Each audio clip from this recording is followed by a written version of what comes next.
Electric field eight general position.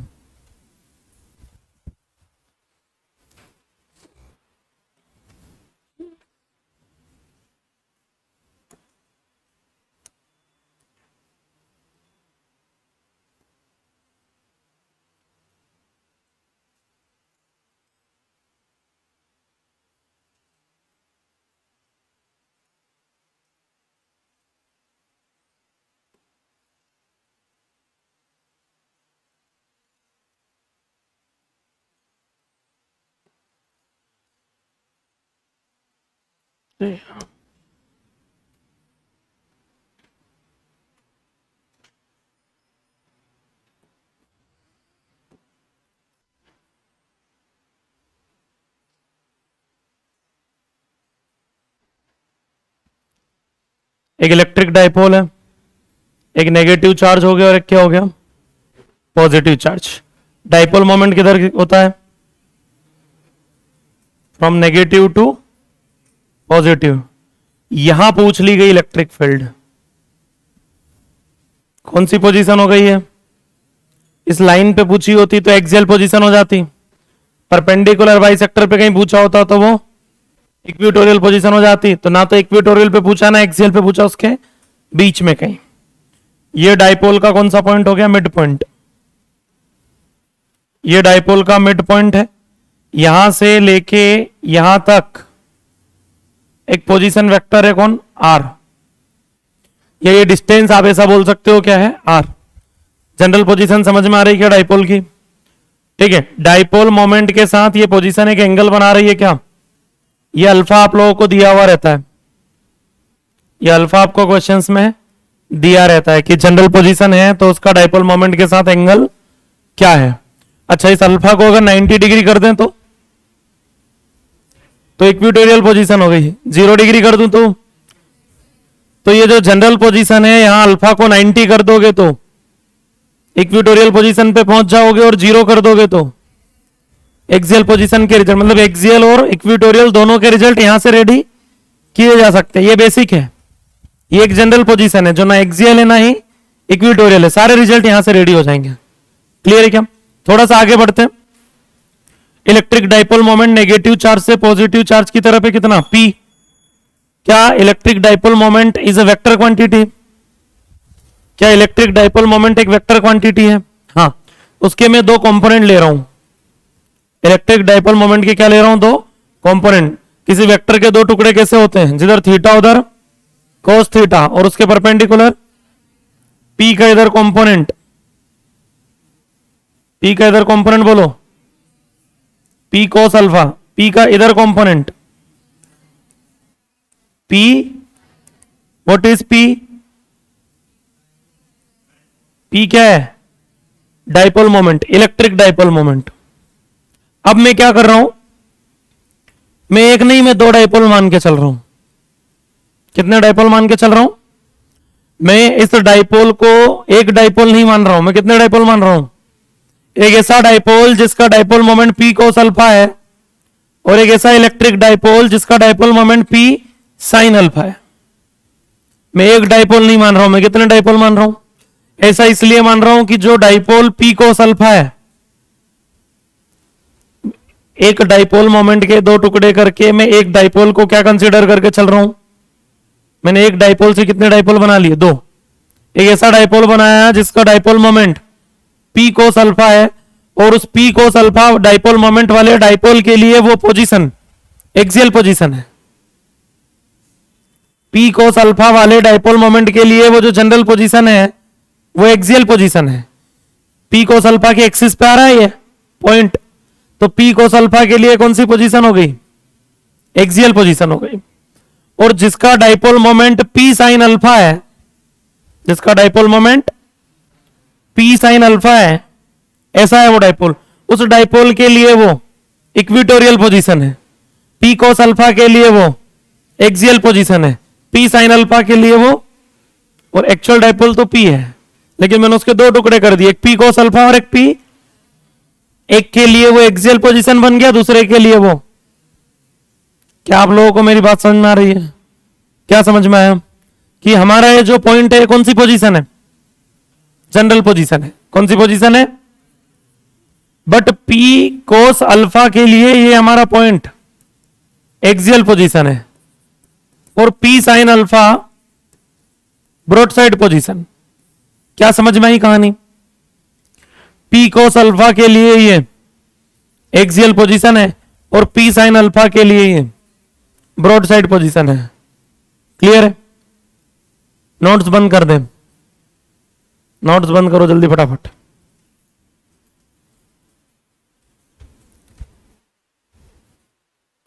अब आप में से वो लोग खड़े हो जाएंगे जिनको ये नहीं पता है कि एक्सियल पोजीशन पर इलेक्ट्रिक फील्ड और डाइपोल मोमेंट की डायरेक्शन के बीच में क्या रिलेशन है। कल लिखवाया है मैंने, बताना नहीं है। जिसको आता है बैठे रहो, जिसको नहीं आता है वो खड़े हो जाओ। क्या क्या बताया मैंने, किसके किसके बीच में पूछा? एक्सियल पोजीशन पर इलेक्ट्रिक फील्ड की डायरेक्शन और डाइपोल मोमेंट की डायरेक्शन सेम होती, ऑपोजिट होती, क्या होती पता नहीं। और ब्रॉड साइड पे क्या होती, सेम होती, ऑपोजिट होती, क्या होती पता नहीं। ठीक है, जिसको पता है वो बैठा रहे, जिसको नहीं पता है वो खड़ा हो जाए। एक्सियल पोजीशन और ब्रॉड साइड पोजीशन पर इलेक्ट्रिक फील्ड की डायरेक्शन डाइपोल मोमेंट के डायरेक्शन में होती है कि ऑपोजिट होती है? जिन जिनको नहीं पता है वो खड़े होते जाइए।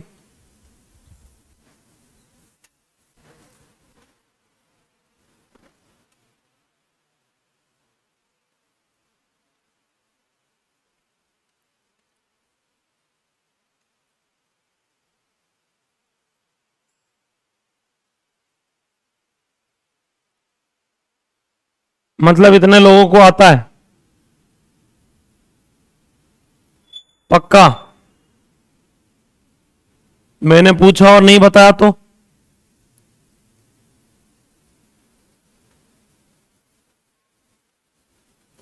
एक्सियल और ब्रॉडसाइड पोजीशन पर इलेक्ट्रिक फील्ड की वैल्यू क्या थी, वो जिनको नहीं पता वो भी खड़े होते जाओ।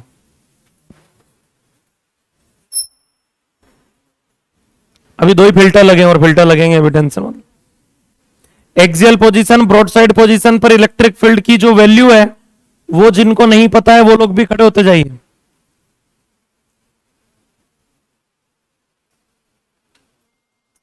फिर मैंने पूछा नहीं बताया, अच्छा नहीं होगा।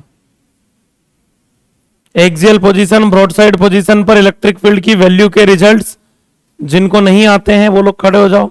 और डायरेक्शन के बारे में भी जिनको नहीं पता वो तो पहले से खड़े ही हैं।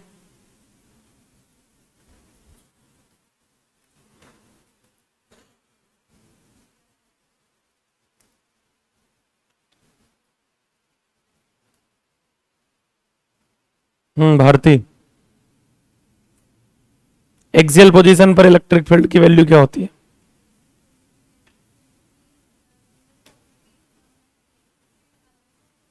डायरेक्शन नहीं पूछा, वैल्यू।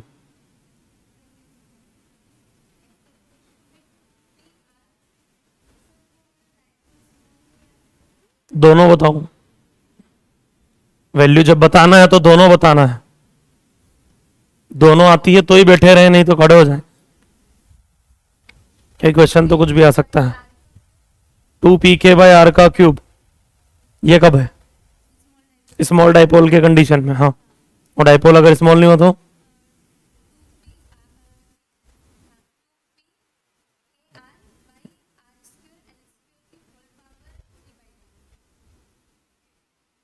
r² + l² की होल पावर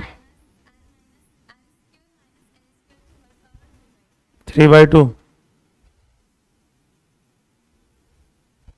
सही बोलिए, सही है। खड़े हो जाओ।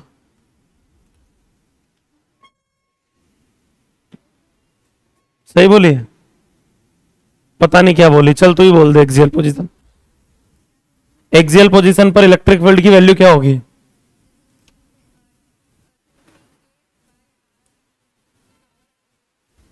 टू pk/r की पावर 4।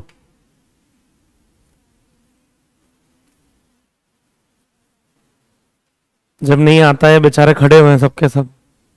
ठीक है, इनको भी नहीं आता तो खड़े हो जाना चाहिए ना।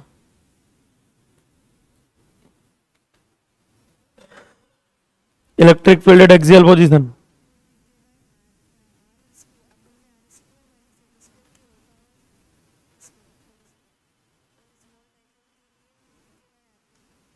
वो पहले वाला फिर से बोलना। 2pk by R square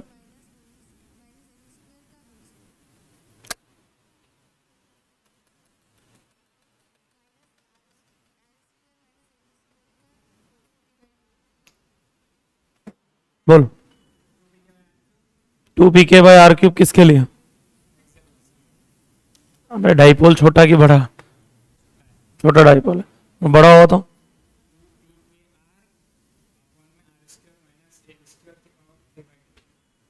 are square minus L square की पावर 3/2।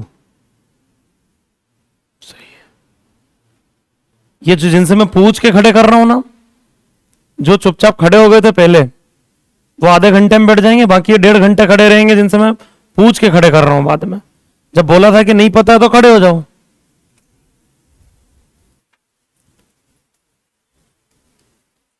एक्सियल पोजीशन पर इलेक्ट्रिक फील्ड का result PK by R cube.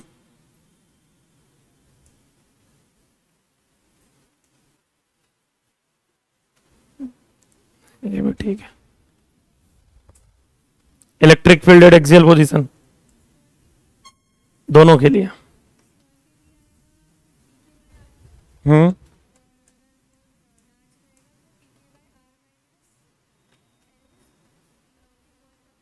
Ayush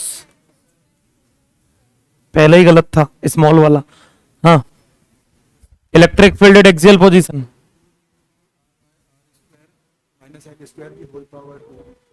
to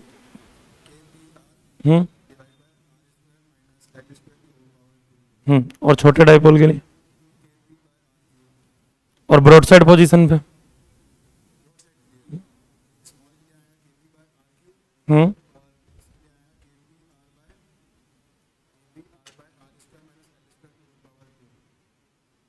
are square minus L square की whole power 2। Broad side position के रिजल्ट्स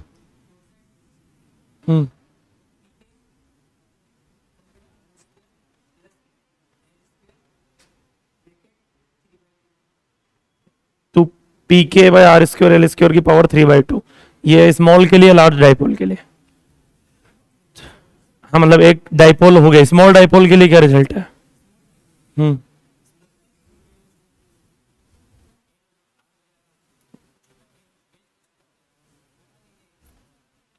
क्या answer आएगा? चला ले, pen चला ले भाई।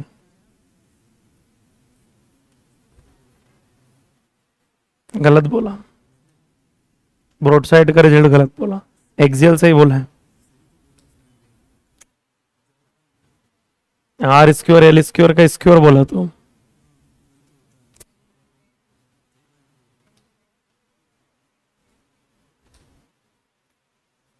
स्क्वायर केवल एक्सियल में आता है।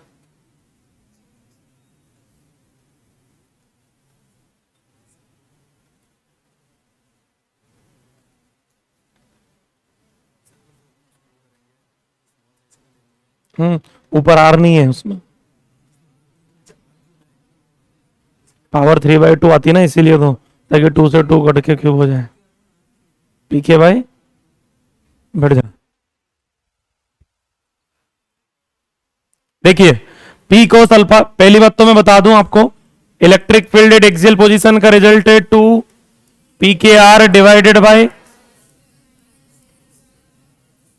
ठीक है। और डाइपोल अगर स्मॉल डाइपोल होता है तो, और ब्रॉड साइड पोजीशन पे रिजल्ट है पी के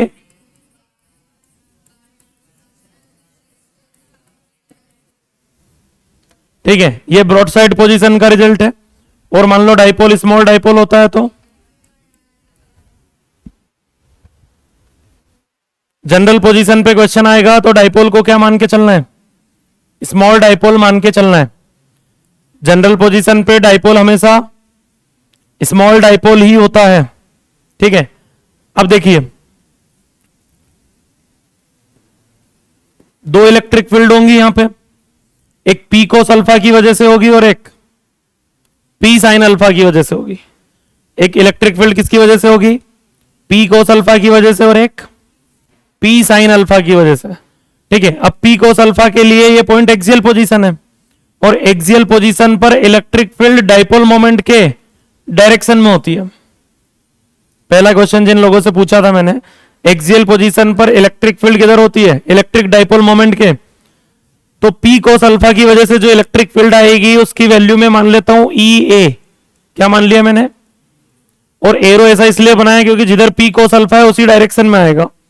एक्सियल पोजीशन है पी कोस अल्फा के लिए वो पॉइंट, और एक्सियल पोजीशन पर इलेक्ट्रिक फील्ड डाइपोल मोमेंट के डायरेक्शन में आती है।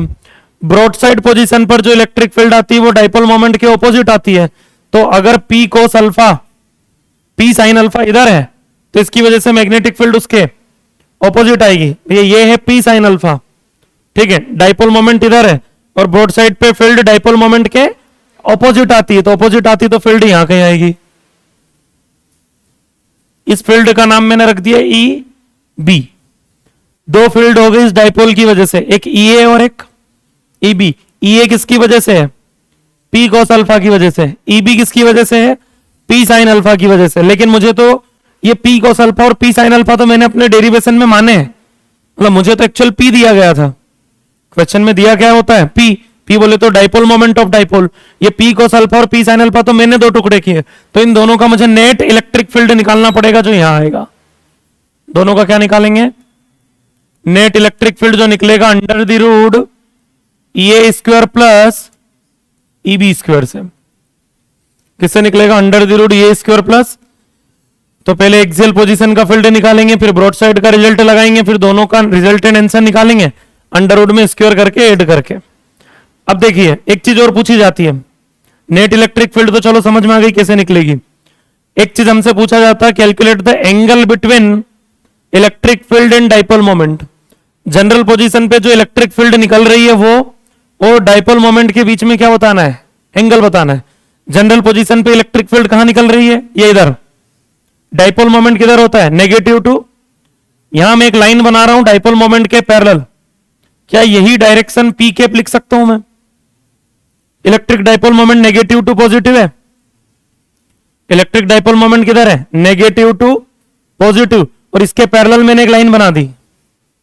क्लियर है क्या, पैरेलल लाइन बनाई, इधर है पी, मैंने उधर ही रखा है पी। अच्छा एक बात बताओ, ये जो लाइन जा रही है आर, ये पी के साथ एंगल कितना बना रही है, अल्फा। तो ये इलेक्ट्रिक फील्ड ने भी पी के साथ एंगल कितना बनाया होगा। क्या यही अल्फा एंगल है इलेक्ट्रिक फील्ड में और डाइपोल मोमेंट में, नहीं। ये अल्फा तो किसमें, ये और पी में एंगल है। मुझे किसमें एंगल निकालना है, नेट इलेक्ट्रिक फील्ड और डाइपोल मोमेंट में। तो उसमें एक एंगल और जोड़ना पड़ेगा, कौन सा, ये एंगल जोड़ना पड़ेगा। इस एंगल को हम बोल देते हैं क्या, ये एक और एंगल आएगा जिसको हमने क्या बोल दिया, थीटा।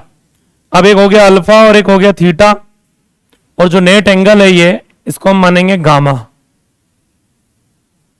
ये एंगल क्या मान लिया मैंने, गामा क्या है, angle between electric field eight general position and electric dipole moment. Electric dipole moment और इलेक्ट्रिक फील्ड में बनने वाला एंगल जो है वो क्या है, गामा।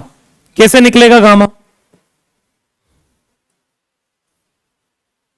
गामा कैसे निकलेगा, बोले गामा आपका निकलेगा अल्फा प्लस थीटा से। गामा किससे निकलेगा, ठीक है। अब थीटा कैसे निकलेगा, क्योंकि अल्फा तो दिया रहेगा। अरे अल्फा तो क्वेश्चन में दिया जाएगा, लेकिन थीटा तो निकालना पड़ेगा। तो थीटा कैसे निकलेगा, नहीं गामा माइनस अल्फा नहीं, गामा तो निकालना है हमको, गामा निकालना है। और गामा क्या बन रहा है, थीटा प्लस अल्फा, उसमें से अल्फा दिया गया है, मुझे थीटा निकालना पड़ेगा। वेक्टर का एक कॉन्सेप्ट है, जिसके साथ एंगल बनता है उससे डिवाइड करते हैं। तो ऐसा नहीं लिख सकता tan theta equal to E B by E A. tan theta is equal to, tan theta is equal to E B by E A. E B ये फील्ड हो गई, ई ए ये फील्ड हो गई, और ये नेट फील्ड हो गई, हाँ है ना। रिजल्टेंट ई ए के साथ कितना एंगल बना रहा है, थीटा। तो tan थीटा किससे निकलेगा, ई बी बाई, और यही थीटा अगर इधर ई बी से बन रहा होता तो tan थीटा इक्वल टू क्या हो जाता है, ई ए बाई। तो tan theta equal to E B by E A. तो गामा है angle between electric field and dipole moment. Gamma निकालने के लिए थीटा निकालना पड़ेगा, और थीटा निकालने के लिए आपको ई बी और ई ए पता होने चाहिए। भाई थीटा तब निकलेगा जब आपको क्या पता हो, ई बी पता हो और ई ए पता हो, ठीक है। और जब थीटा निकलेगा तभी तो वो अल्फा में जुड़ के क्या निकलेगा, गामा निकलेगा। दूसरी चीज, नेट इलेक्ट्रिक फील्ड का रिजल्ट हालांकि मैंने वहीं लिख दिया डायग्राम में, वो कितना आ रहा है, under the root A square plus, बस ये दो ही तो चीजें क्वेश्चन में पूछी जाती है, या तो नेट इलेक्ट्रिक फील्ड और डाइपोल मोमेंट में एंगल पूछा जाता है, या फिर नेट इलेक्ट्रिक फील्ड की वैल्यू पूछी जाती है। लेकिन चाहे मुझे वैल्यू निकालना हो चाहे मुझे एंगल निकालना हो, दोनों ही कंडीशन में मुझे दोनों रिजल्ट पता होना चाहिए। कौन से दोनों रिजल्ट पता होना चाहिए, एक ईबी पता होना चाहिए और एक ईए पता होना चाहिए। मतलब ईए और ईबी जब तक नहीं आएंगे तब तक आप ना तो एंगल बता सकते ना ही आप इलेक्ट्रिक फील्ड की वैल्यू बता सकते हैं। चलो अब अपना टारगेट है ईए और ईबी निकालना, ये इंपॉर्टेंट है ईए और ईबी। ईए का वैल्यू क्या होगा कोई बताएगा, एक्सियल पोजीशन पर इलेक्ट्रिक फील्ड का रिजल्ट क्या होता है स्मॉल डाइपोल के लिए, 2 pk बाय आर क्यूब। क्या रिजल्ट है, 2 pk बाय आर क्यूब। तो बताओ क्या लिखूंगा, 2 k p cos अल्फा, क्योंकि एक्सियल पोजीशन किसके लिए है वो, p cos अल्फा के लिए। ये हमने p cos अल्फा की फील्ड लिखी है, डिवाइडेड बाय आर क्यूब। ये समझ में आया। एंड सेकंड ईबी की वैल्यू क्या होगी, ब्रॉड साइड पर फील्ड क्या होती है, पीके बाय आर क्यूब। हाँ ये एक्सियल है ना, नहीं पीके बाय आर क्यूब कर दिया ना, नहीं 4 मैंने तूने गलत लिख लिया होगा, नहीं आर से आर कैंसिल होगा ना। एल स्मॉल डाइपोल मानना है, स्मॉल डाइपोल मान के चलना है अगर जनरल पोजीशन पे क्वेश्चन आए तो। ईबी इक्वल टू बताओ क्या होता है, पीके बाई आर क्यूब। तो बताओ क्या लिखूंगा, के P sine alpha, cos alpha नहीं, अरे भैया ब्रॉड साइड पोजीशन वो कोस अल्फा के लिए नहीं है, किसके लिए है, पी साइन अल्फा के लिए। तो P sine alpha divided by, ये समझ में आया।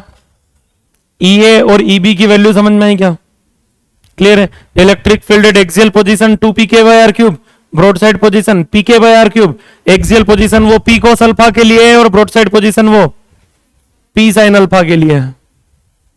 ठीक है क्या, छापिए। एक काम करो थोड़ा आगे और डिराइव कर लेते हैं, और रुक जाओ 2 मिनट। टेन थीटा क्या होता है, अभी देखा हमने टेन थीटा की वैल्यू क्या देखी, ईबी बाय ईए, और ईबी हमारा कितना निकल गया, KP sine alpha by divided by EA कितना निकला, 2 kp cos alpha by R cube से आर क्यूब, केपी से KP sine by cos, answer आ गया 1/2 टेन अल्फा। टेन थीटा की वैल्यू कितनी आ गई, 1/2, टेन इक्वल टू 10 आ रहा है, लेकिन हाफ आ रहा है उधर। तो थीटा की वैल्यू कितनी निकलेगी, theta equal to tan inverse half tan alpha. क्या थीटा सही निकाला है, लेकिन थीटा से मतलब थोड़ी ना है, थीटा थोड़ी ना पूछा जाएगा, क्या पूछा जाएगा, गामा पूछा जाएगा। और गामा क्या होता है, अल्फा प्लस थीटा। तो गामा लिखना है, इंपोर्टेंट तो गामा है।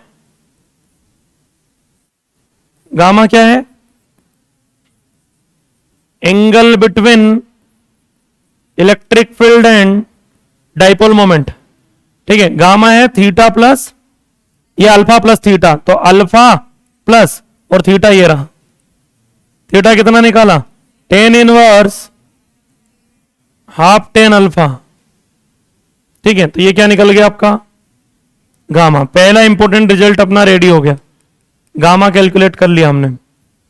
दूसरा, अब क्या निकालना है, नेट इलेक्ट्रिक फील्ड। अब क्या निकालना है, नेट इलेक्ट्रिक फील्ड कैसे निकलेगी, under the root A square plus. तो एक काम करो, उन दोनों में जो भी कॉमन है, इन दोनों में ईए और ईबी में जो जो चीजें कॉमन है वो वैसे भी स्क्वायर होगी, स्क्वायर होके कॉमन आएगी, फिर रूट से बाहर आ जाएगी, तो उनको रूट के बाहर ही लिख दो। ईए और ईबी में कॉमन क्या क्या है पहले वो देख लेते हैं। ईए और ईबी में कॉमन एक तो आर क्यूब है और एक केपी है, तो केपी बाय आर क्यूब बाहर निकाल लेते हैं, तो वो रूट से बाहर आ जाएगा। तो बताओ रिजल्ट क्या बनेगा, बताइए, केपी बाय आर क्यूब। तो रूट में क्या रह गया, एक्सियल पोजीशन में रूट में क्या रह गया, अगर KP by R cube common आ गया तो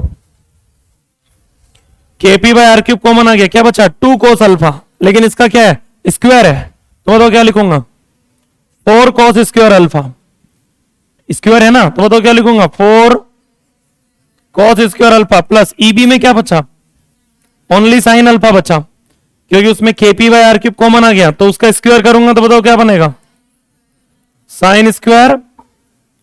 तो जनरल पोजीशन पर जो इलेक्ट्रिक फील्ड आएगी वो KP by R cube under the root 4 को लिख सकता हूं 3+1, अरे 4 3+1 होता है क्या, तो 4 cos स्क्वायर अल्फा को ऐसे लिख सकता हूं क्या 3 cos square alpha plus cos square alpha 3+1 = 4, ऐसा क्यों, ताकि ये आगे वाले साइन स्क्वायर अल्फा के साथ मिलके 1 बन जाए, sine square theta plus cos square theta क्या होता है, ये वाली वैल्यू क्या बन जाएगी 1 बन जाएगी। अब ये 1 बन जाएगा तो electric field eight GP, GP बोले तो जनरल पोजीशन, ठीक है, आप नेट की जगह जीपी भी लिखते हुए चल सकते हैं, KP by R cube under the root 3 cos square alpha plus, ये हो गया रिजल्ट किसका इलेक्ट्रिक फील्ड एट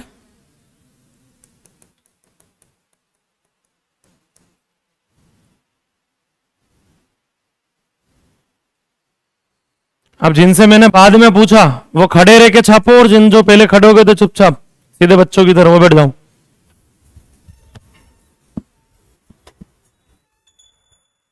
छापिए।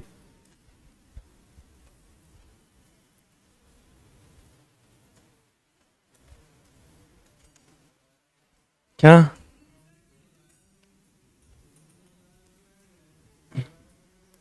जिनने बताया वो खड़े रहे सा, हाँ जी, नेट और डाइपोल के बीच में एंगल गामा हो गया ना,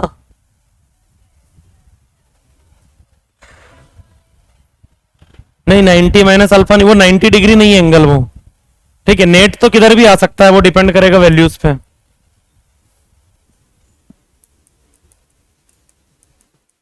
चलो बैठ जाओ।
आज केमिस्ट्री का टेस्ट है ना।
हो गया।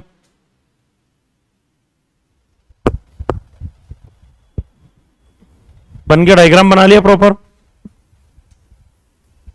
डायग्राम बहुत इंपॉर्टेंट है क्योंकि उसी से सारी चीजें क्लियर होती हैं। किसके लिए एक्सियल पोजीशन है, किसके लिए ब्रॉडसाइड पोजीशन है, कौन सा एंगल कितना है। वो इलेक्ट्रिक फील्ड और मैग्नेटिक डाइपोल मोमेंट में एंगल 90 डिग्री नहीं है ना, वो गामा, वो ध्यान रहे।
हो गया।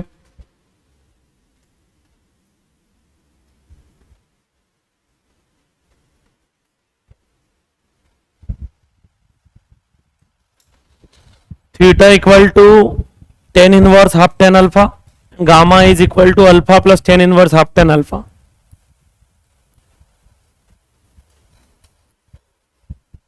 हो गया।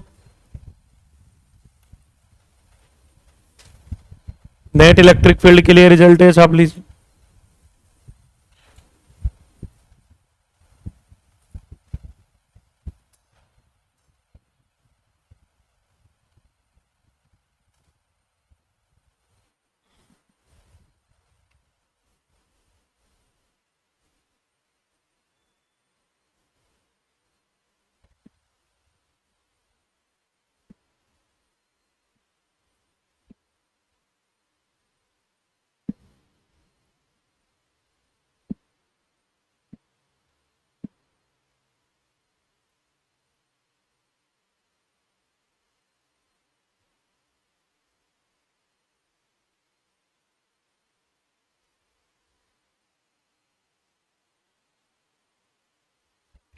हो गया अभी।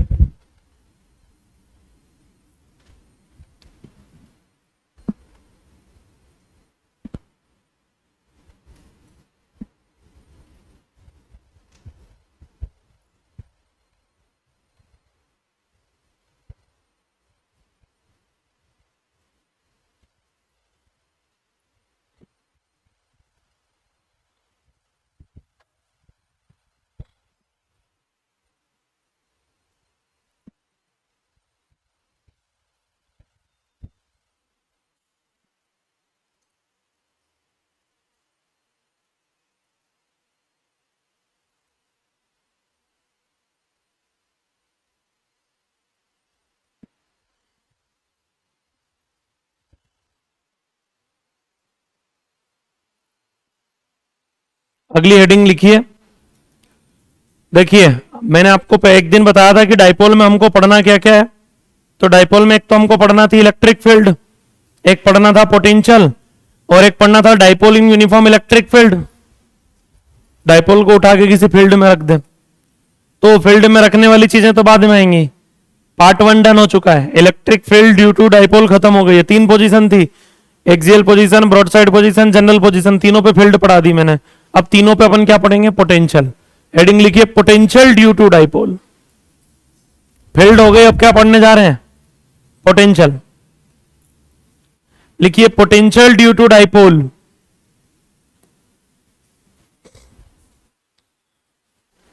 पोटेंशियल ड्यू टू डाइपोल, और उसमें पहली हेडिंग लिखिए।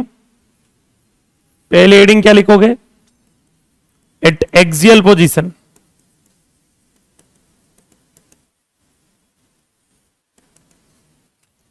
पोटेंशियल ड्यू टू डाइपोल में भी पहली heading at axial position. Potential बहुत इजी है कंपेयर टू फील्ड, देखिए फील्ड के कंपेयर में बहुत इजी रिजल्ट्स होते हैं इसके। यहां माइनस क्यू है और यहां, अच्छा एक्सियल पोजीशन कहां होगी? लेफ्ट में डाइपोल के, राइट में? दोनों तरफ ही होगी। एक्सियल पोजीशन तो एक्सिस पे होती है, लेकिन देखिए होता क्या है, आपको बुक्स में या आप कहीं भी डाइपोल का जब रिजल्ट पढ़ोगे तो आपको एक्सियल पोजीशन पे पोटेंशियल निकालने के लिए आता था।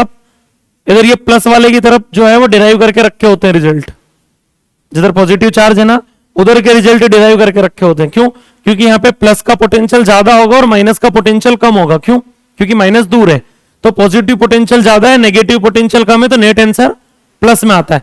लेकिन यही क्वेश्चन अगर आपसे बोला जाए क्लियरली क्वेश्चन में कि जो एक्सियल पोजीशन है वो टुवर्ड्स नेगेटिव चार्ज है, तो जो आंसर आज हम रेडी कर रहे हैं उसमें आप एक माइनस लगा के आओगे। इधर पोटेंशियल प्लस होगा, इधर पोटेंशियल माइनस होगा। बात समझ में आ रही क्या? एक तरफ पॉजिटिव एक तरफ, क्योंकि ये कोई वेक्टर तो है नहीं कि आप फ्रॉम पॉजिटिव टुवर्ड्स नेगेटिव सोच लें। प्लस का प्लस होता है और माइनस का, अब जो ज्यादा होगा नेट आंसर वैसा आएगा। अगर पॉजिटिव पोटेंशियल ज्यादा हुआ तो नेट आंसर पॉजिटिव आ जाएगा, नेगेटिव पोटेंशियल ज्यादा हुआ तो नेट आंसर नेगेटिव आ जाएगा। नेगेटिव पोटेंशियल ज्यादा कहां होगा? इधर नेगेटिव चार्ज के पास में, और पॉजिटिव पोटेंशियल ज्यादा कहां होगा? इधर पॉजिटिव के पास में। हम प्लस वाला रिजल्ट रेडी कर रहे हैं, माइनस वाला पूछे तो आप एक माइनस लगा देना रिजल्ट में, कुछ नहीं करना होता है। डिस्टेंस कहां से दी होती है? डाइपोल के सेंटर से। डाइपोल के सेंटर से डिस्टेंस कितनी? आर। ये डिस्टेंस कितनी है? एल। तो पॉजिटिव चार्ज से डिस्टेंस कितनी हो गई? पॉजिटिव चार्ज से डिस्टेंस कितनी हो गई? R minus L. और नेगेटिव चार्ज से डिस्टेंस कितनी हो गई? R plus. ये है हमारा एक्सियल पोजीशन, ठीक है। तो बताओ पोटेंशियल कितना होगा एक्सियल पोजीशन पे? पॉजिटिव चार्ज की वजह से पोटेंशियल कितना है? पोटेंशियल का फॉर्मूला होता है के क्यू बाय आर। अरे पॉइंट चार्ज का पोटेंशियल क्या होता है? K Q by R. तो K Q by R minus L में से माइनस होगा कौन? के क्यू बाई, ठीक है। यही पोटेंशियल अगर यहां पूछा होता तो नेगेटिव चार्ज का हो जाता K Q by R minus L और पॉजिटिव का हो जाता K Q by R plus L, और नेट आंसर निकल के आ जाता माइनस में। नेट आंसर कैसा निकल के आ जाता? नेगेटिव। रिजल्ट सेम रहेगा लेकिन आंसर नेगेटिव आएगा और कुछ फर्क नहीं पड़ता। डायरेक्शन वगैरह तो कुछ सोचनी नहीं है क्योंकि वेक्टर क्वांटिटी तो पोटेंशियल होता नहीं है। क्या कॉमन दिखा? मुझे के क्यू कॉमन दिख रहा है, हाँ है ना। एलसीएम क्या आएगा? आर माइनस एल और आर प्लस एल का। R minus L into R plus L मतलब A minus B A plus B, क्या बनता है? ए स्क्वायर माइनस, लिख सकते हैं ना। और आर प्लस एल का यहां मल्टीप्लाई होगा और आर माइनस एल का इधर, तो आर प्लस एल और आर माइनस एल का यहां मल्टीप्लाई होगा, लेकिन बीच में क्या है? माइनस। तो ये प्लस आर को बना देगा माइनस आर और माइनस एल को बना देगा प्लस एल, तो क्या बन जाएगा? Minus R. कोई दिक्कत किसी को? पक्का? एलसीएम ले लिया दोनों का, A plus B A minus B, A square minus B square, और क्रॉस मल्टीप्लाई कर दिया। अब ये minus R plus R cancel हो गया। तो बताओ वो potential at axial position K Q L plus L 2l divided by R square minus, और आप सब लोग जानते हो 2ql p। 2ql को क्या लिख सकते हैं? p। तो रिजल्ट बताओ क्या हो गया? K P by R square minus, और उसका कुछ स्क्वायर वगैरह है क्या? यहां नहीं है, वो फील्ड में था, ठीक है। कल ये रिजल्ट भी पूछे जा सकते हैं। अगला डाइपोल आप जानते हैं कौन सा डाइपोल? स्मॉल डाइपोल, जिसका आर जो है वो एल के कंपेयर में काफी ज्यादा रहेगा, तो एल नेगलेक्ट हो जाएगा, एल नेगलेक्ट हो जाएगा तो आर स्क्वायर बच जाएगा। तो पोटेंशियल एट एक्सियल पोजीशन बताओ रिजल्ट क्या हो जाएगा? केपी बाई आर स्क्वायर, बस। केपी बाई आर स्क्वायर कब? स्मॉल डाइपोल के लिए। और R square minus L square का बड़े डाइपोल के लिए छापिए।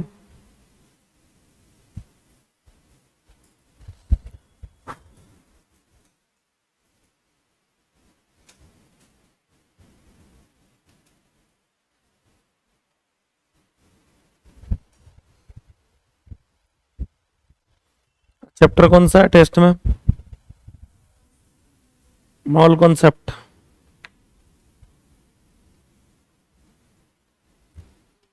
जिसमें बहुत है कॉन्सेप्ट, बहुत कॉन्सेप्चुअल चैप्टर है वो तो, केमिस्ट्री का।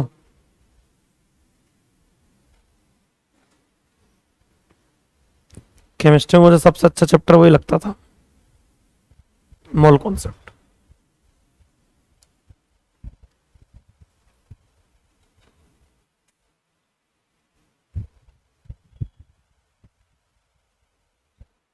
क्योंकि चीजें कौन सी अच्छी लगती पता है?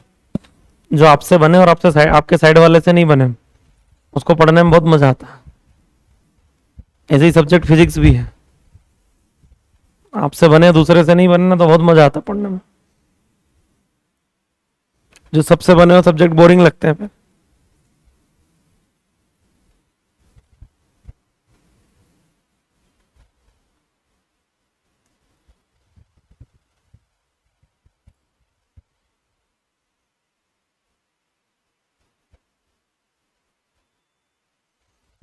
मैं जब पढ़ता था फिजिक्स की क्लास में फर्स्ट बेंचर था और केमिस्ट्री की क्लास में बैक बेंचर्स। सबसे आगे बैठता था फिजिक्स में और जहां लेक्चर केमिस्ट्री का आता था एकदम एंड में। सर्कल चेंज, ग्रुप चेंज, वक्त, हालत, जज्बात सब बदल जाते थे। मेरे फ्रेंड्स आगे बैठे रहते थे, मैं पीछे वाले लोगों के साथ जाके बैठ जाता था।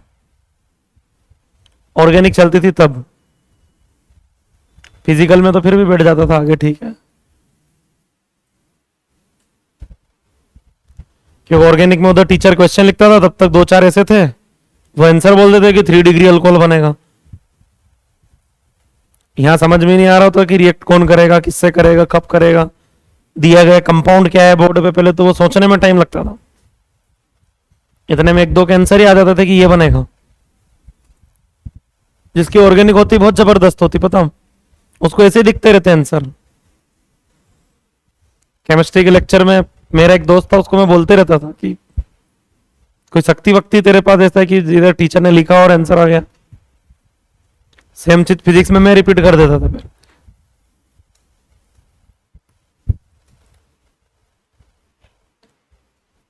क्या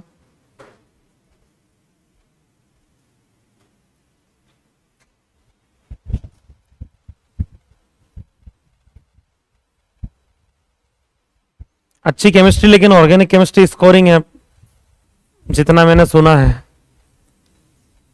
हाँ, कभी फील तो नहीं किया क्योंकि बनी नहीं आज तक, बट हाँ सुना है कि बहुत जल्दी बन जाती है और बहुत अच्छे से बनती है। ऐसा कुछ नहीं, फिजिकल से अच्छे से बनती है। होगा सर, लिख लिया। आगे बढ़ते हैं। पोटेंशियल एट इक्वेटोरियल पोजीशन या ब्रॉड साइड पोजीशन।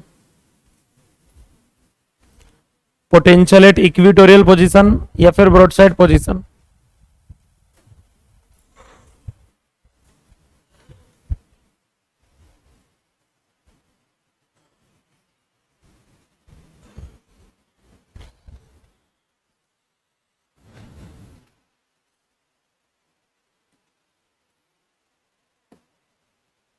बढ़े आगे। पोटेंशियल एट इक्वेटोरियल या ब्रॉड साइड पोजीशन।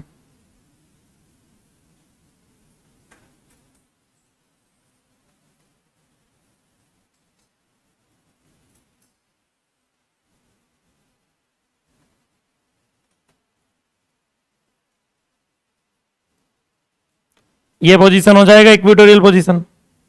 डिस्टेंस आप लोग जानते हो डाइपोल के सेंटर से दी हुई होती है। कल भी हमने इस डिस्टेंस को क्या मान लिया था, x, और ये वाले डिस्टेंस को भी क्या मान लिया था। यहां पोटेंशियल बताना है ब्रॉड साइड पोजीशन पे, तो पॉजिटिव चार्ज का आएगा KQ/x और नेगेटिव चार्ज का आएगा -KQ/x, तो आंसर आ जाएगा 0। ब्रॉड साइड पोजीशन पे पोटेंशियल की वैल्यू क्या होती है, 0 होती है। बस हो गया सॉल्व। ठीक है, ब्रॉड साइड पोजीशन मतलब ये जो इक्वेटोरियल लाइन होती है ना, ये जीरो पोटेंशियल लाइन होती है। क्या होती है? जीरो पोटेंशियल लाइन नहीं है। इस लाइन पे पूरे पे ही पोटेंशियल की वैल्यू कितनी है? जीरो, क्योंकि प्लस का प्लस है, माइनस का फील्ड जीरो नहीं थी, पोटेंशियल जीरो है। इलेक्ट्रिक फील्ड वेक्टर क्वांटिटी, उसमें सोचना पड़ता था way from positive towards negative, दो ई निकाले थे, फिर दो कंपोनेंट लिए, two E cos theta, E sine theta, C sine theta, cancel. इधर कोई झंझट ही नहीं है, प्लस का प्लस, माइनस का माइनस, answer zero. Distance same, value same, answer zero. एक प्लस एक माइनस, तो potential at broad side position answer क्या आ जाएगा? जीरो। जल्दी छापिए।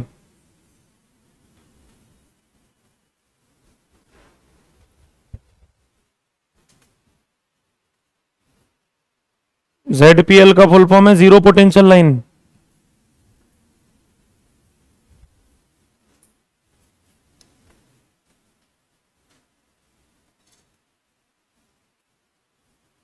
Zero potential line.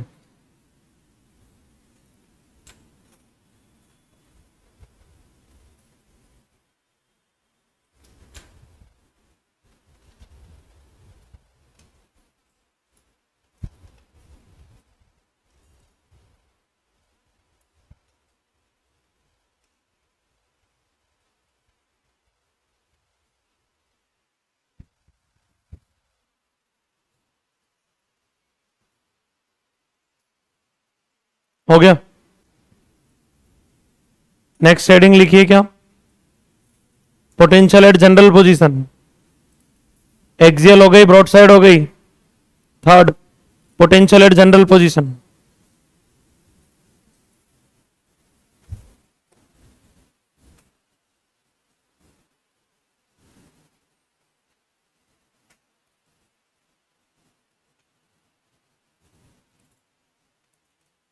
Negative to positive ये डाइपोल मोमेंट है।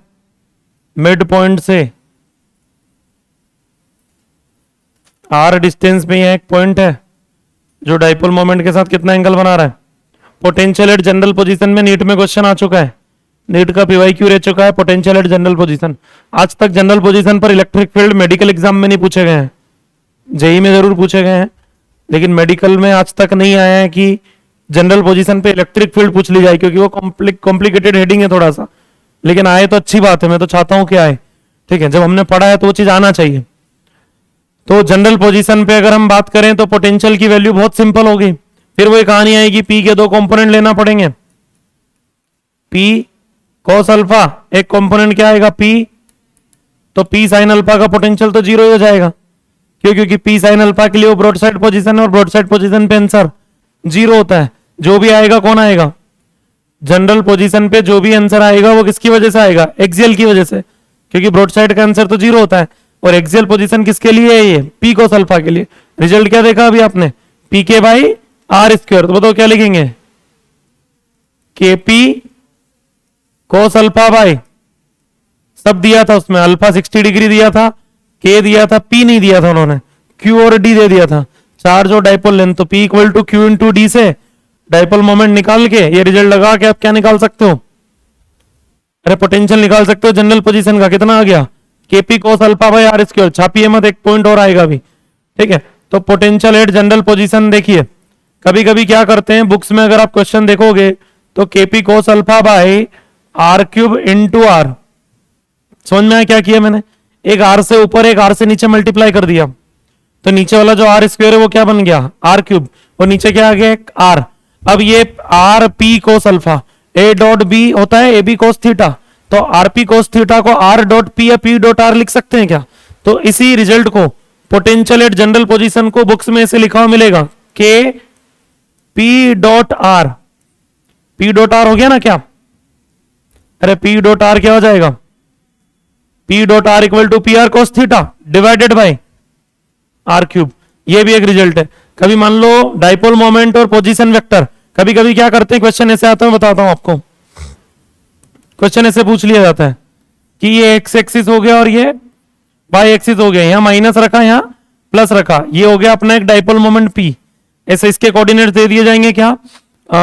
माइनस ए कोमा जीरो, मतलब ये माइनस एक्स एक्सिस पे रखा, और इसके कोऑर्डिनेट दे दिए ए कोमा जीरो। तो बताओ डाइपोल लेंथ कितनी हो गई? 2a। और हमसे पूछ लिया जाता है ये एक पॉइंट है जिसके कोऑर्डिनेट्स हैं 3,4, जिसके कोऑर्डिनेट्स कितने हैं 3,4। यहां पे आपको क्या बताना है, इस पॉइंट पे पोटेंशियल की वैल्यू बताओ। क्या पूछ लिया जाता है, इस पॉइंट पे पोटेंशियल की वैल्यू बताओ। क्या करना पड़ेगा, ये हो जाएगा मिड पॉइंट डाइपोल का। भाई आपको बोल दिया जाता है कि एक माइनस क्यू चार्ज यहां रखा और एक प्लस क्यू चार्ज यहां रखा, इनके भी ये कोऑर्डिनेट्स देगा वो, -a,0 a,0, मतलब एक माइनस ए पे रखा एक्स एक्सिस पे और एक प्लस ए पे। अब जहां पोटेंशियल पूछे सबसे पहला काम मैं उसका पोजीशन वेक्टर बनाऊंगा आर। बताओ आर की वैल्यू कितनी आएगी, जल्दी बोलिए। 3i प्लस 4j, क्योंकि उसके कोऑर्डिनेट्स क्या दे दिए 3,4। तो मैं वो थर्ड वाला रिजल्ट ही यूज करूंगा। बताओ पोटेंशियल के लिए फॉर्मूला, के पी की जगह पे क्या लिखेंगे, q इंटू 2a। भाई डाइपोल मोमेंट क्या होता है, चार्ज इंटू डाइपोल लेंथ। अब ये भी a है ये भी a है, तो टोटल डिस्टेंस कितना हो गया 2a। तो q इंटू 2a क्या हो गया अपना डाइपोल मोमेंट, डिवाइडेड बाई ये पोजीशन वेक्टर के मैग्नीट्यूड का क्यूब। 3 और 4 का मैग्नीट्यूड क्या आएगा 5, 5 का क्यूब क्या बनेगा 125, ठीक है। और मल्टीप्लाई, या एक मिनट, आप आर क्यूब लिखेंगे तो फिर वो वेक्टर फॉर्म में लिखेंगे ना। डाइपोल मोमेंट की वैल्यू बताओ कितनी आएगी, नेगेटिव टू पॉजिटिव होता है तो बताओ कितना जाएगा 2qa आई कैप। डायरेक्शन किधर है उसकी डाइपोल मोमेंट की, प्लस एक्स एक्सिस पे। बस अब लिखेंगे अपन, बताओ अब पोटेंशियल का फॉर्मूला बताओ, क्या फॉर्मूला लिखा अपन ने, के पी डॉट आर, ठीक है, के into P dot R dot product. और डॉट प्रोडक्ट कैसे होता है, आई का आई में मल्टीप्लाई करेंगे तो 3 का मल्टीप्लाई 2qa में होगा तो 6qa डिवाइडेड बाई आर का क्यूब। आर बोले तो पोजीशन वेक्टर के मैग्नीट्यूड का क्यूब, 3 और 4 का। ये आंसर समझ में आया क्या, ये कैसे किया, वेक्टर फॉर्म से किया। ये छापिए पहले।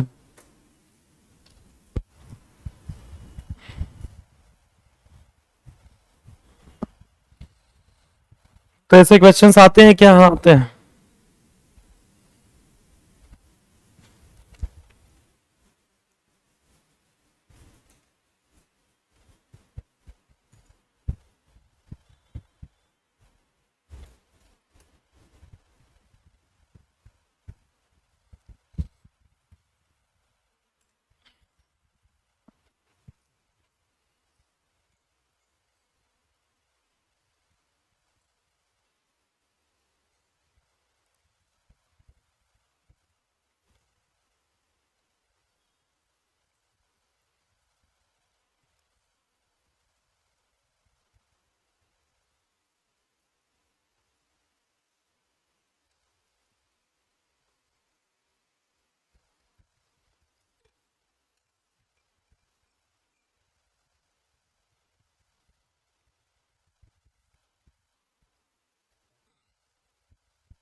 हो गया,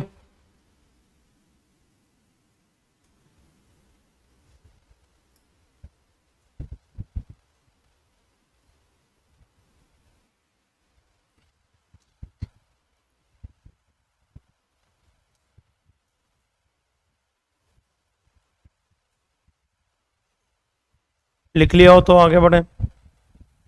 ये क्वेश्चन लिख लीजिए, लिख लिया हो तो।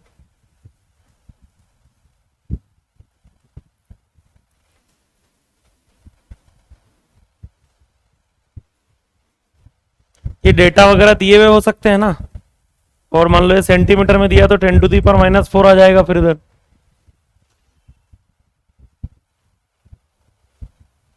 के की वैल्यू 9 इंटू 10⁹ होती है पहले से ही।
हो गया क्या?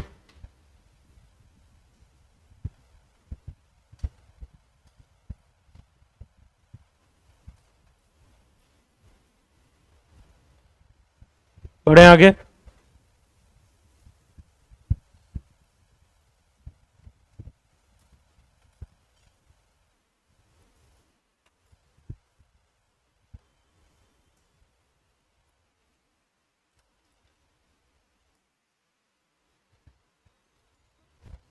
लिख लिया? खत्म होता है यहां पे पोटेंशियल भी। 2 टन हो गए हमारे डाइपोल के, इलेक्ट्रिक फील्ड और पोटेंशियल। अब हम तीसरी हेडिंग पे आएंगे, कौन सी? अगर किसी डाइपोल को उठा के यूनिफॉर्म इलेक्ट्रिक फील्ड के अंदर रख दिया जाए तो क्या? ठीक है, लेकिन उस हेडिंग को पढ़ने से पहले कुछ बेसिक डिस्कशन करेंगे हम फिजिक्स से रिलेटेड। पहले मैं एक वर्ड का मतलब आपसे पूछना चाहूंगा। आप एक वर्ड सुनते हैं इक्विलिब्रियम, उसका मतलब क्या होता है? प्लीज कोई ये नहीं बोलेगा कि rate of forward reaction is equal to rate of backward reaction है ना। ठीक है, मैंने केमिकल इक्विलिब्रियम नहीं पूछा है, मैंने पूछा है इक्विलिब्रियम का मतलब क्या होता है। इक्विलिब्रियम का मतलब होता है स्टेबल होना।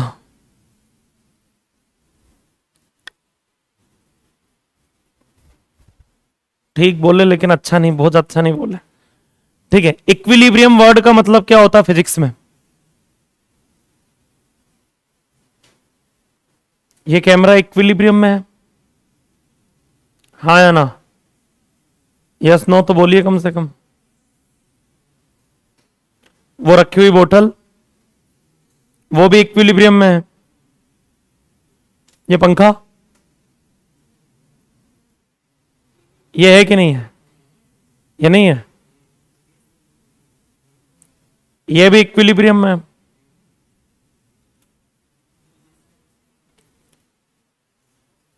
देखिए, सबसे पहली चीज मैं आता हूं मूवमेंट पे। मोशन के टाइप होते हैं फिजिक्स में। मान लो एक पार्टिकल है, उस पर फोर्स लगेगा। फोर्स लगेगा मतलब नेट फोर्स की वैल्यू अगर कुछ आएगी, फोर्स पार्टिकल को चलाता है, टॉर्क पार्टिकल को घुमाता है। हमेशा किसी पार्टिकल को चलाने के लिए फोर्स लगाना पड़ता है और घुमाने के लिए टॉर्क लगाना पड़ता है। ठीक है, टॉर्क से पार्टिकल चलता है क्या? टॉर्क से पार्टिकल घूमता है, और फोर्स से पार्टिकल, हाँ वो एक अलग बात है कि टॉर्क लगाने के लिए भी फोर्स लगाना पड़ता है। टॉर्क भी किससे प्रोड्यूस होता है? फोर्स से ही प्रोड्यूस होता है। लेकिन फोर्स फोर्स चलाता है, टॉर्क घुमाता है, ये डिफरेंस है। हाँ, क्यों अचानक? खा लेंगे, खा लेंगे। हाँ, क्या बात चल रही थी? टॉर्क घुमाता है, फोर्स चलाता है। किसी बॉडी पे मान लो फोर्स लग रहा होगा तो बॉडी चल रही होगी, और अगर टॉर्क लग रहा होगा तो बॉडी घूम रही होगी। ठीक है, एक कंडीशन आती है कि किसी बॉडी पे लगने वाला नेट फोर्स,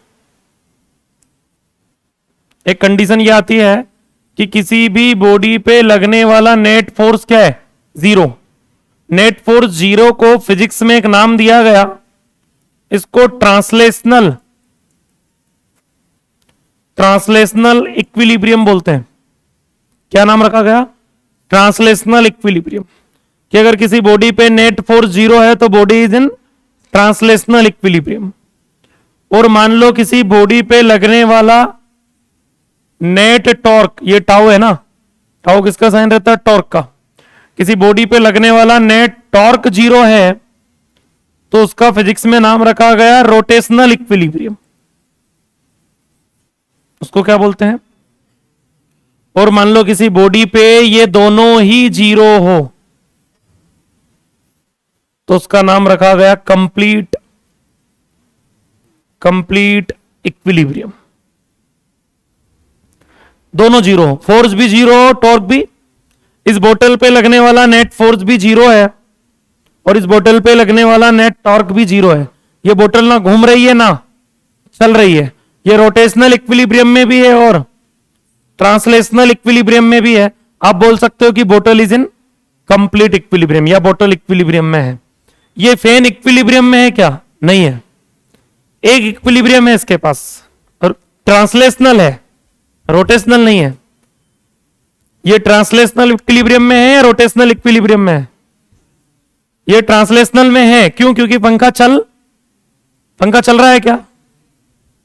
पंखा घूम रहा है, पंखा चल नहीं रहा है। पंखा चलने का मतलब होता है ट्रांसलेशनल मोशन।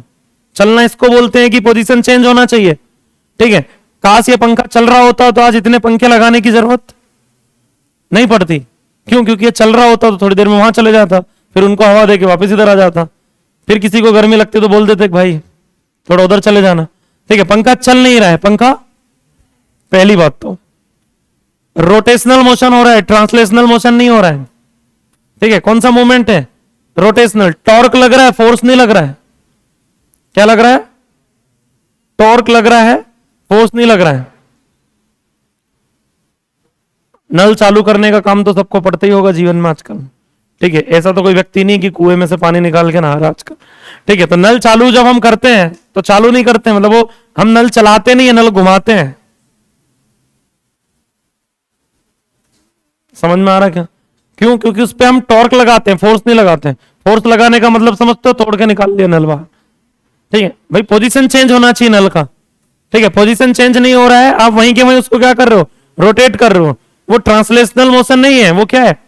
वो रोटेशनल मोशन है। आप टॉर्क लगाते हैं, फोर्स नहीं लगाते हैं, जीरो होता है फोर्स। गेट, दरवाजा, ठीक है, दरवाजा आप घुमाते हैं। आजकल चलने वाले भी आ गए, लेकिन यहां चलाते हैं, ठीक है। स्लाइडर डोर जो होता है ट्रांसलेशनल मोशन है, और वो जो हिंज पे लग के रोटेट होता है वो रोटेशनल मोशन है। तो टाइप्स ऑफ मूवमेंट होते हैं। कोई बॉडी ट्रांसलेशनल मोशन कर रही है, रोटेशनल नहीं कर रही। जैसे इस पेन को अगर मैं छोड़ दूं कुछ हाइट से, तो जब नीचे गिरेगा तो ये कौन सी मूवमेंट कर रहा होगा? ट्रांसलेशनल। क्यों? क्योंकि इस पे ग्रेविटी क्या लगाएगी? फोर्स या टॉर्क? फोर्स। ग्रेविटी ने फोर्स लगाया इसलिए ये ट्रांसलेशनल मोशन करते। अगर ग्रेविटी ने टॉर्क लगा दिया होता तो ये रोटेशनल मोशन करती, वहीं हवा में घूमते रहता है ऐसा पेन। क्लियर है क्या? लेकिन ग्रेविटी ने क्या लगाया? फोर्स। तो फोर्स क्या करता है? फोर्स बॉडी को ट्रांसलेशनल मोशन में लेके आता है, और टॉर्क रोटेशनल मोशन लेके आता है। अगर टॉर्क नहीं लग रहा तो बॉडी रोटेट, और फोर्स नहीं लग रहा तो बॉडी चलेगी नहीं। फोर्स चलाता है, टॉर्क। ये पंखा घूम रहा है किसकी वजह से? अंदर टॉर्क लग रहा है, कोइल है अंदर, कोइल। कोइल पे मैग्नेटिक टॉर्क लग रहा है, टाउ इक्वल टू बिना साइन थीटा, पढ़ेंगे आगे जाके अपन मैग्नेटिज्म में, ठीक है। टॉर्क की वजह से रोटेट हो रहे हैं जो फैन आपको दिखाई दे रहा है, ठीक है। इनके अंदर टॉर्क प्रोड्यूस हो रहा है। कार का पहिया चलता है कि घूमता है? दोनों चीजें होती है, वहीं के वहीं घूमता है, चलता नहीं है। वो दोनों मोशन करता है, ट्रांसलेशनल और दोनों के कॉम्बिनेशन का नाम फिजिक्स में रखा गया है रोलिंग मोशन। ट्रांसलेशनल मोशन और रोटेशनल मोशन का अगर कहीं कॉम्बिनेशन मिल जाए तो उसका नाम क्या है? Rolling motion. जैसे मान लो एक बोतल है मेरे पास, ठीक है, ये बोतल में ऐसे घुमाऊं, ये रोलिंग मोशन है, ठीक है। ये बोतल घूम भी रही है और चल भी रही है, ये कौन सा मूवमेंट है? ये रोलिंग मोशन है। और अगर वहीं के वहीं घूमे तो वो रोटेशनल मोशन है। पंखा रोटेशनल मोशन कर रहा है, और कार, बाइक और इनके जो पहिए होते हैं, wheels of car and vehicles जो होंगे, ठीक है, वो क्या होंगे? वो रोलिंग मोशन कर रहे हैं। वो रोटेशनल प्लस ट्रांसलेशनल दो चीजें, उन पे दो चीज लग रही, फोर्स भी और टॉर्क। उनको घुमा रहा है, फोर्स उनको, फोर्स लग रहा होता है कौन सा? Frictional force. वो ग्राउंड पे लगाते हैं एक्शन, ग्राउंड देता है रिएक्शन, एक्शन रिएक्शन काम करता है वहां पे। NTL, Newton third law. बात समझ में आ रही क्या? तो उधर जो है वो टॉर्क और फोर्स दोनों लग रहे होते हैं। अगर टॉर्क नहीं लगेगा तो बॉडी घूमेगी नहीं, फोर्स नहीं लगेगा तो बॉडी चलेगी नहीं। क्लियर है क्या? ग्रेविटी के अंडर ग्रेविटी किसी बॉडी को छोड़ देना, कौन सा मोशन? Translational motion. उसमें रोटेशनल नहीं है, वो बॉडी कौन से इक्विलिब्रियम में है? ग्रेविटी में किसी बॉडी को छोड़ना, वो इक्विलिब्रियम में है क्या? है। कौन सा? Rotational equilibrium. घूम नहीं रहा ना, चल रहा है केवल। ये पंखा कौन सा इक्विलिब्रियम में है? ट्रांसलेशनल, चल नहीं रहा है, घूम रहा है। रोटेशनल इक्विलिब्रियम नहीं है लेकिन ट्रांसलेशनल तो है। और वो बोतल जो रखी हुई है वो दोनों में है, ना वो चल रही ना। समझ में आया क्या? इक्विलिब्रियम 3 टाइप के होते हैं, कौन कौन से? सॉरी 2 टाइप के, कौन कौन से? ट्रांसलेशनल और दोनों जब होंगे तो बॉडी को किसमें बोला जाएगा? कंप्लीट इक्विलिब्रियम वैसे तो 3 टाइप का होता है, लेकिन हमारे सिलेबस में हम 2 ही डिस्कस करते हैं। 3 टाइप का कौन कौन सा होता है वो बता दूंगा मैं। कंप्लीट इक्विलिब्रियम में अगर बॉडी हुई तो वो कंप्लीट इक्विलिब्रियम, स्टेबल इक्विलिब्रियम भी हो सकता है, वो अनस्टेबल इक्विलिब्रियम भी हो सकता है, और वो न्यूट्रल इक्विलिब्रियम भी हो सकता है। 3 टाइप के इक्विलिब्रियम होते हैं किसी भी बॉडी में, स्टेबल, अनस्टेबल और स्टेबल। इक्विलिब्रियम वो होती है जहां से किसी पार्टिकल को अगर आप खींच के ले जाओगे और छोड़ दो तो वापस से, मान लो जैसे ऊपर छत में एक स्प्रिंग बांध के उसमें एक ब्लॉक अटैच करके यहां छोड़ दिया जाए, अब वो जो ब्लॉक है वो स्टेबल इक्विलिब्रियम में है। किसमें है? क्यों स्टेबल में? स्प्रिंग से आपने एक ब्लॉक बांधा, बांध के यहां रख दिया, उस ब्लॉक को नीचे खींच के छोड़ दो तो वो वापस जाएगा, अपनी जगह पे वापस जाने का ट्राई करता है। उस इक्विलिब्रियम को क्या बोलते हैं? स्टेबल। 2 पॉजिटिव चार्ज रखे हैं, 2 पॉजिटिव चार्ज के बीचों बीच एकदम 2 इक्वल पॉजिटिव चार्ज हैं, उनके एकदम मिड पॉइंट पे माइनस क्यू रखा है। इस माइनस क्यू को थोड़ा सा ऊपर खींचे, अब ये दोनों प्लस है और ये माइनस है, तो ये दोनों प्लस इस माइनस को अपनी तरफ खींचेंगे तो नेट फोर्स नीचे लगेगा। अगर छोड़ दिया तो चार्ज नीचे आएगा, वापस अपनी पोजीशन पे आने का ट्राई करता है। तो उसके लिए वो जो मिड पॉइंट था वो कौन सी पोजीशन थी? ये बोलना चाह रहा हूं कि मान लो यहां पे एक प्लस क्यू रखा है, यहां पे भी एक प्लस क्यू रखा है, और मिड पॉइंट पे एक माइनस क्यू रखा है, और एक कंडीशन ऐसी है कि यहां पे एक प्लस क्यू रखा है, यहां पे भी एक प्लस क्यू रखा है, सेंटर में भी एक प्लस क्यू रखा है। कौन से दोनों जो सेंटर में क्यू रखे हैं, स्मॉल क्यू, किस पे, कौन इक्विलिब्रियम में? माइनस क्यू है या प्लस क्यू इक्विलिब्रियम में? अरे इक्विलिब्रियम में कौन है, प्लस क्यू या माइनस क्यू? दोनों है। बताता हूं कैसे। ये प्लस क्यू माइनस क्यू को अपनी तरफ खींच रहा होगा एफ, ये प्लस क्यू माइनस क्यू को अपनी तरफ खींच रहा होगा एफ, नेट फोर्स क्या हो गया? 0। इस प्लस क्यू ने इस क्यू को इधर रिपेल किया क्या? एफ। इस क्यू ने इस क्यू को इधर रिपेल किया क्या? एफ। नेट आंसर क्या हो गया? 0। भाई इक्विलिब्रियम का मतलब होता है फोर्स का 0 होना, टॉर्क का 0 होना। चार्ज पे टॉर्क वाली कहानी तो अभी आएगी नहीं, यहां क्या लग रहा है? फोर्स। तो फोर्स 0 हो गया तो कौन सा चार्ज इक्विलिब्रियम में है? दोनों ही। अरे इन दोनों में से इक्विलिब्रियम में कौन सा चार्ज है? दोनों चार्ज है, ये माइनस क्यू भी है और ये क्यों? क्योंकि दोनों कंडीशन में नेट फोर्स, भाई नेट फोर्स 0 यहां भी आ गया, नेट फोर्स 0। अब इस माइनस क्यू को थोड़ा सा यहां ले जाके छोड़ दिया, बोले चेक करते हैं क्या वैल्यू है इसकी। ठीक है, परिवार से बाहर निकाल के देखते हैं, वापस बुलाया जाता है या बोल दिया जाता है अच्छा निकल लिया। ठीक है, तो देखिए प्लस क्यू इधर खींचेगा, ये प्लस क्यू इधर खींचेगा, नेट फोर्स वापस अपनी पोजीशन पे आने की कोशिश करेगा, या वो दोनों चार्ज इसको वापस अपनी इनिशियल पोजीशन पे लाने का ट्राई करेंगे। तो इक्विलिब्रियम पोजीशन थी ये जो पोजीशन थी इसका नाम क्या रखा गया? Equilibrium position. क्यों इसका इक्विलिब्रियम पोजीशन नाम क्यों है? क्योंकि यहां पे नेट फोर्स 0 है। इसके लिए भी ये कौन सी पोजीशन है? इक्विलिब्रियम पोजीशन है। अब यहां से किसी चार्ज पार्टिकल को डिस्प्लेस करके छोड़ा तो ये वापस से वहीं आने का ट्राई कर रहा है। भाई माइनस क्यू को थोड़ा सा ऊपर ले जाके छोड़ दिया तो दोनों पॉजिटिव चार्जेस माइनस क्यू को खींच के वापस से वहीं ला रहे हैं। मतलब ये जो इक्विलिब्रियम पोजीशन था ये कौन सा था? हो सकता है चार्ज यहां पे स्टेबिलिटी फील कर रहा हो, तभी तो बार बार यहीं आने की कोशिश कर रहा है। एक जगह होती है घर जो इसी टाइप की पोजीशन होती है, जहां से डिस्प्लेस करके कहीं भी ले जाओ तो व्यक्ति बार बार वहीं आने की कोशिश करता है। ये भी इक्विलिब्रियम पोजीशन है। जो हॉस्टल्स हैं, अभी हॉस्टल या रूम जो है आप लोगों के, मजबूरी है, मजबूरी में रुका हुआ है ये चार्ज। एक बार अगर मौका मिल जाए, थोड़ा सा डिस्प्लेस किया आपने, तो ये इस प्लस को रिपेल करेगा, ये इस प्लस को रिपेल करेगा। नेट फोर्स जीवन में कभी लौट के चले जाएगा। तो रुका तो यहां भी था मजबूरी में, रुका वहां भी था अपनी इच्छा से। वो पोजीशन उसके लिए इक्विलिब्रियम पोजीशन थी, ये भी इक्विलिब्रियम पोजीशन है, वो स्टेबल थी। ये स्टेबल इक्विलिब्रियम से किसी पार्टिकल को डिस्प्लेस करोगे, वापस से वहीं आने की कोशिश करेगा। अनस्टेबल इक्विलिब्रियम से किसी पार्टिकल को डिस्प्लेस करोगे, जीवन में कभी वापस वहां लौट के नहीं आएगा। एक होती न्यूट्रल, न्यूट्रल इक्विलिब्रियम में चेयर है, अभी यहां रखी है, रेस्ट में है, फोर्स भी जीरो, टॉर्क भी जीरो, ना घूम रही ना चल रही, तो कौन क्या है? इक्विलिब्रियम।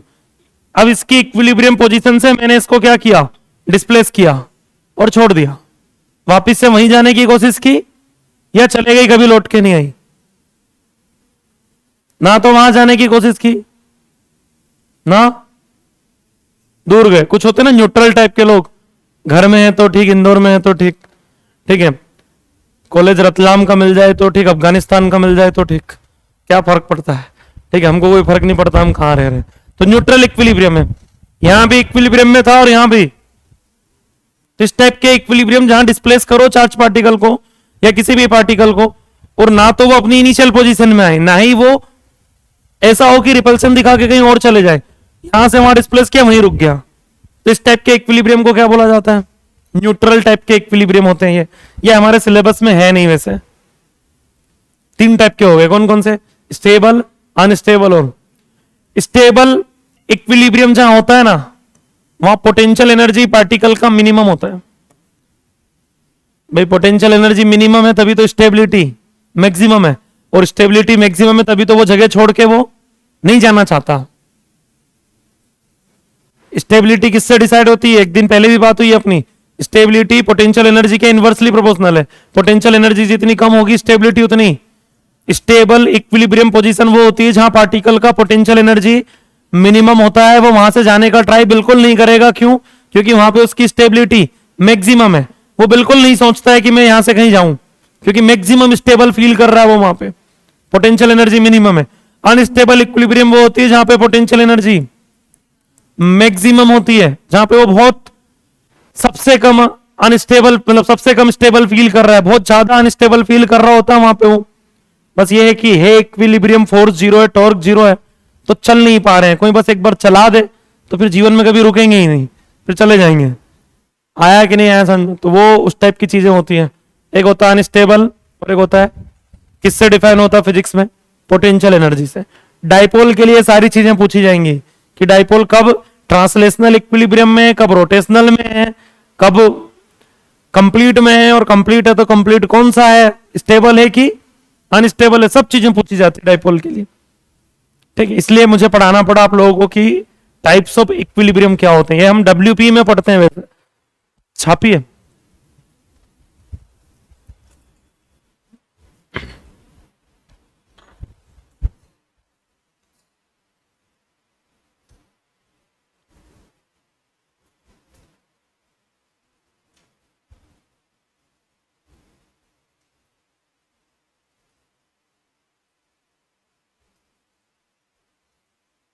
तो अब ये कोई नहीं बोलेगा कि पंखा चालू कर दो, रीवा सतना वालों की तरह बोलो पंखा घुमा दो। रीवा सतना के लोग बोलते हैं ना पंखा घुमा दे यार थोड़ा, तो वैसा बोलिए पंखा घुमा दो, वो सही बोलते हैं। है कोई रीवा सतना साइड से? कोई नहीं है? नहीं है।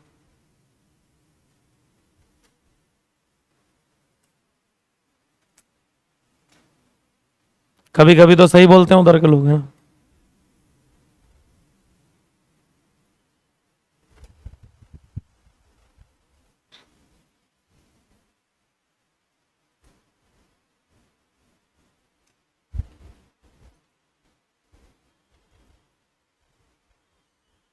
फ्राइडे से छुट्टी आप लोगों की है ना, तो फ्राइडे को ही घर जा रहे हैं। कोई भी गुरुवार को निकलने की मत सोचना, भी बता रहा हूं। 8 बजे तक का शेड्यूल कंपल्सन है उस दिन।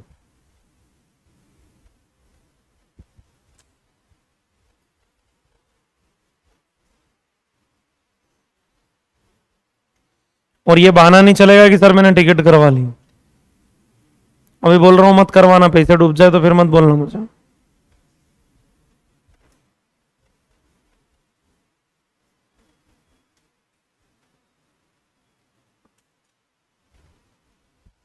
सात से आठ में मैं क्लास लगा दूंगा, उस दिन कोई नहीं दिखाता हूं फिजिक्स की, और 5-6 चैप्टर पढ़ा दूंगा 12th के। सांस अटक गई इसकी।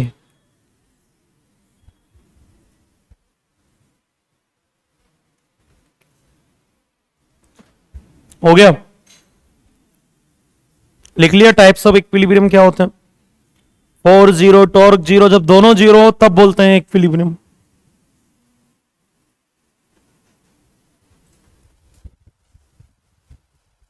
ये दोनों डायग्राम बना के रखिए, इसके आगे नेक्स्ट टर्न पे कंटिन्यू करेंगे। कल खत्म हो जाएगा आपका डाइपोल।